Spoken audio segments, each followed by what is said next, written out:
Frédéric Bottaro est un fanat d'informatique. Il fait régulièrement ses courses sur Internet.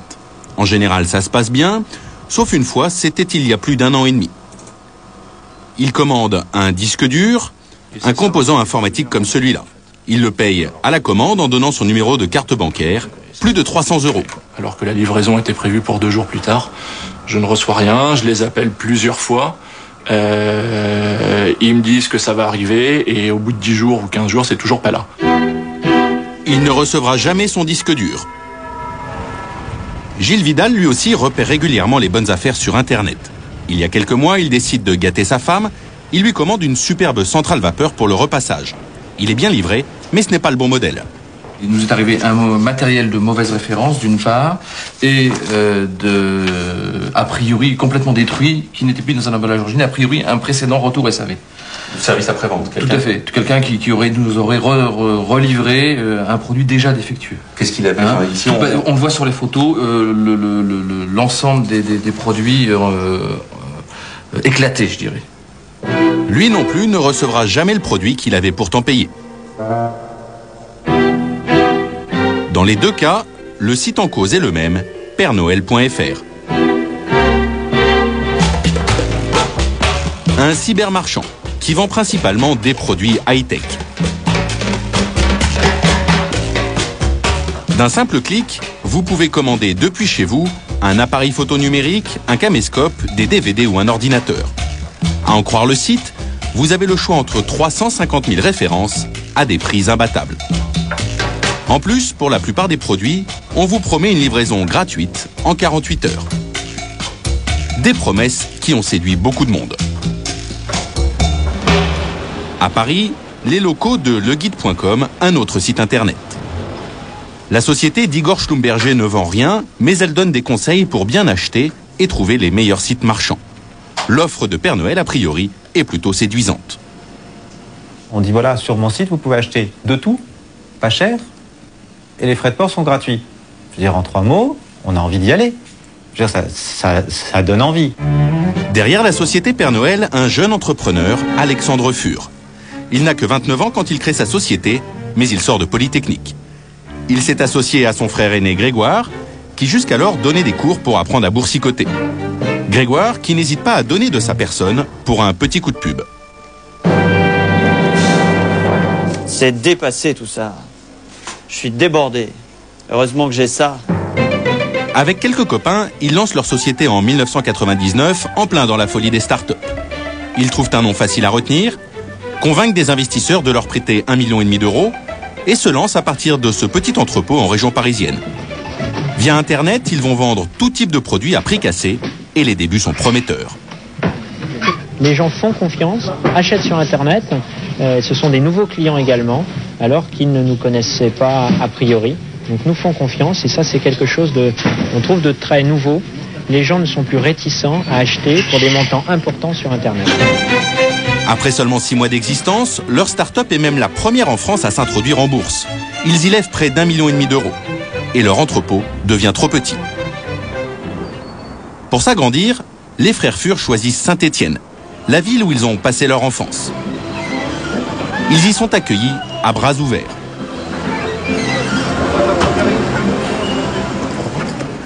À la mairie, Alexandre Fur arrive à convaincre les élus, dont Martine Brard, qui s'occupe des relations avec les entreprises, de lui offrir une aide de près de 100 000 euros.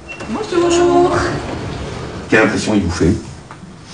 Un jeune garçon plutôt ouvert, sympathique, dynamique, un bon projet, ambitieux certes, et puis quelqu'un de brillant.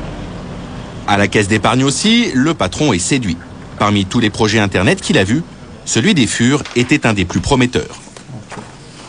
C'est une construction très complète qu'on n'avait pas forcément l'habitude de rencontrer dans le monde Internet. C'est-à-dire un projet très abouti. Oui, très abouti, sur le plan à la fois de la stratégie de développement, sur le plan de la logistique, alors que souvent on avait affaire à des informaticiens peut-être un peu géniaux, mais très approximatifs sur le reste. Eux avaient un truc vraiment bien ficelé. Absolument. Mais à Saint-Étienne, l'euphorie ne va pas durer. Clients non livrés, fournisseurs impayés, plus de 1000 plaintes sont déposées devant la justice. Sur le site d'Igor Schlumberger, de nouveaux témoignages de consommateurs qui se disent lésés arrivent tous les jours. J'ai des pages et des pages de messages concernant Père Noël. C'est le site de loin le plus représenté sur notre forum de consommateurs. Il faut voir que quand... Qui disent quoi ? Père Noël, les arnaques recommencent, grave problème avec Père Noël, important litige Père Noël, Père Noël, l'arnaque continue, procédure de remboursement Père Noël, etc., etc. Alors que s'est-il passé ? Nous avons cherché à rencontrer les dirigeants de la société. À Saint-Étienne, l'entreprise occupe ce grand entrepôt dans une zone industrielle. Très vite, nous sommes repérés par la caméra de surveillance et lorsque nous sonnons à la porte, personne ne répond. La grille reste désespérément fermée. À la fin de la journée, nous essayons de poser des questions aux salariés qui quittent l'entreprise. S'il vous plaît.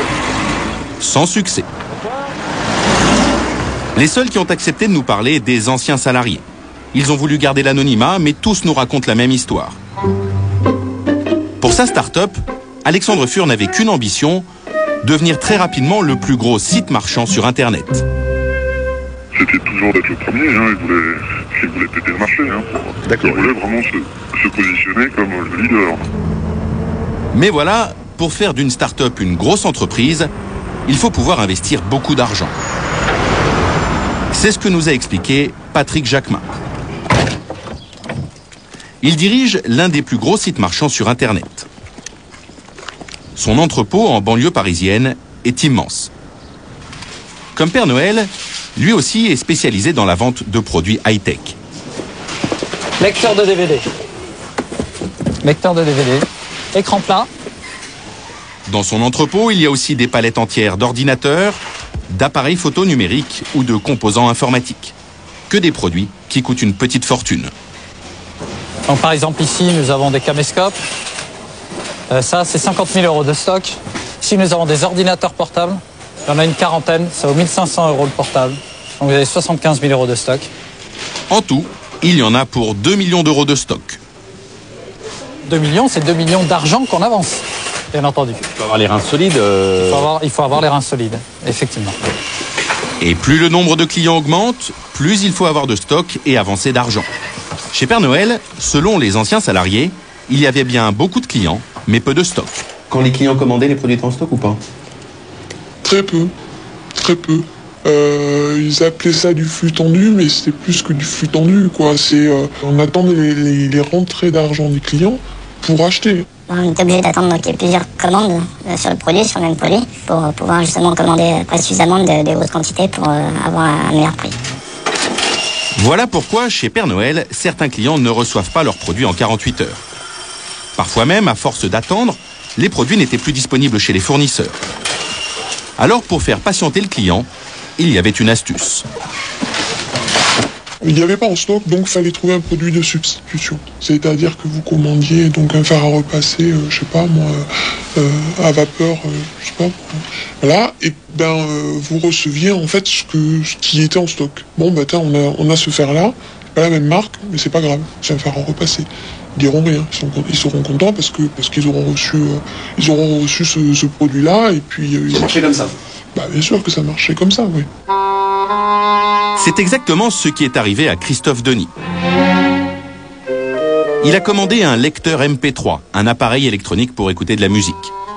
Mais il n'a pas reçu le bon modèle. Alors depuis plusieurs semaines, Christophe cherche à joindre le service après-vente de PèreNoël.fr par téléphone. Mais ce n'est pas facile.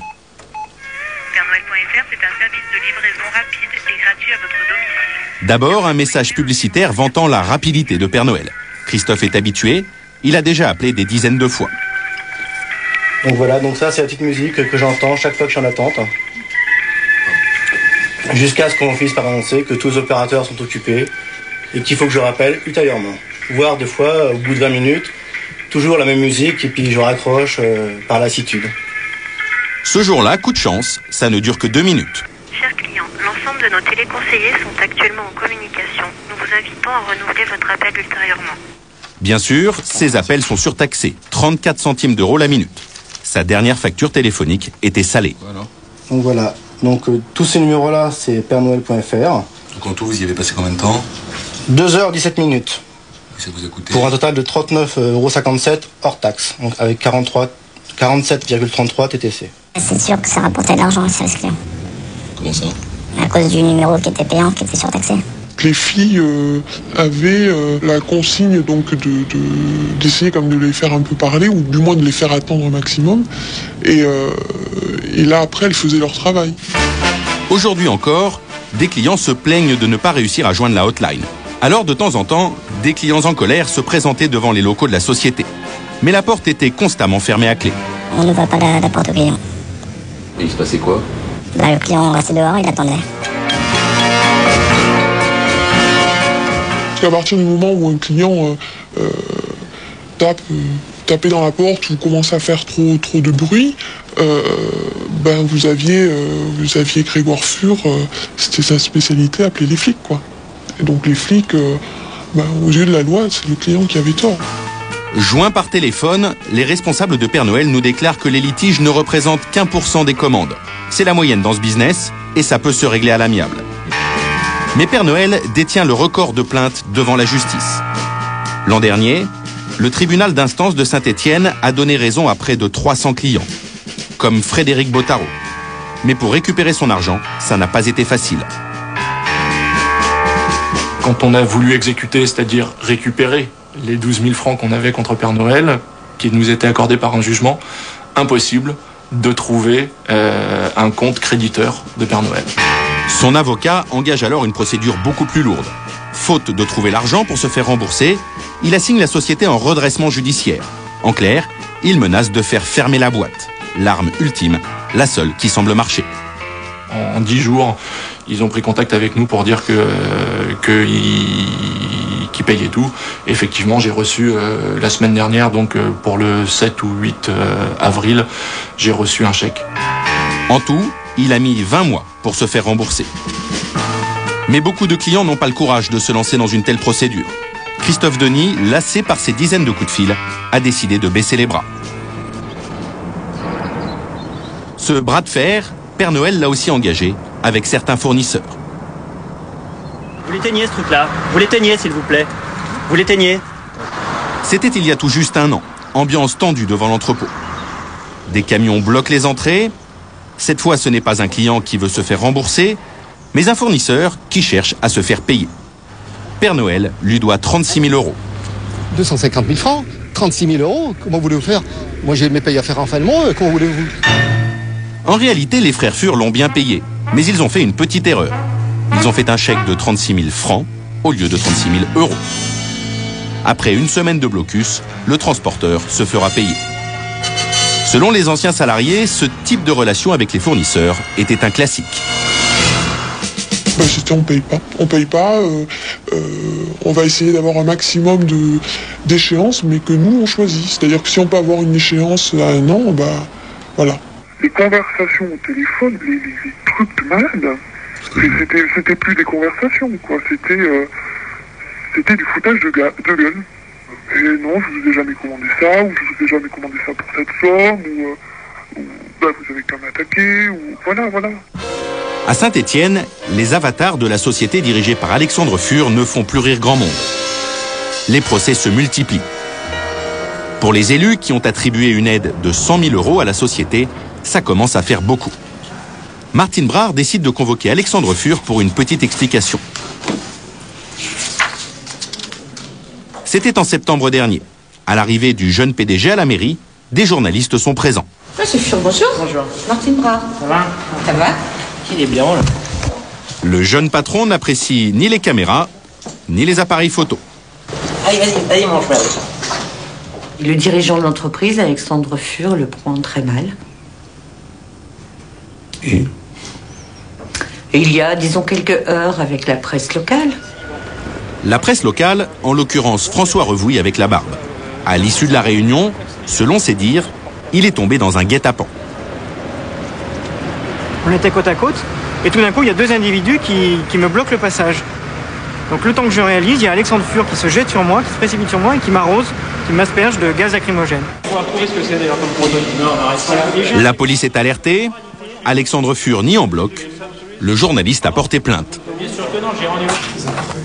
Quant à Martine Brard, elle est sortie surprise de sa réunion avec le jeune PDG. Pour expliquer les difficultés de son entreprise, il avance un argument insolite. Il justifie cela par le fameux complot. Le fameux complot, c'est-à-dire? Pour lui, il y a un complot contre lui, contre... Complot mené par des clients, des internautes, des journalistes, des fournisseurs, des... On ne sait pas par qui. Et lui, il parle de complot? Oui.